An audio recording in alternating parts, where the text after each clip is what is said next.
белгісі емес, тасқандықтың белгісі емес, бүгінде мақтанайын деп емес, сіздерде ет жақындармен шаттанайын деген ізгі ниетпенен, баладай көңілменен даладай дастархан жайып, тапқан таянғаны далаға деп емес, балаға деп дастархан жайып отырған ағамыз бенен жеңгеміздің шаңырағындағы тойы құтты болсайды. Қос алақандарыңызда бір мәрте түйістіріп қойыңыздар. Қол. Қадірменді қонақтар, егер қолдарыңыз болса, қызметтеріңізге зияны тимесе, бірер сәт орындарыңыздан тұруларыңызды сұраймыз. Мойнымызды бұрсақ па дейміз, шапалағымызды бұрсақ па дейміз.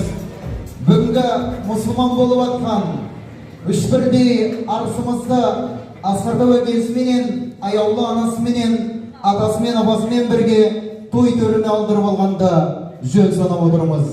Ендеше жезтаңдай күміс көмей әнші қыздарыңыз автордың сүйемелдеуіменен той иелерін той төріне қарсы алайық, қол соғайық. Айғай-шу қайда, құрмет қошемет қайда.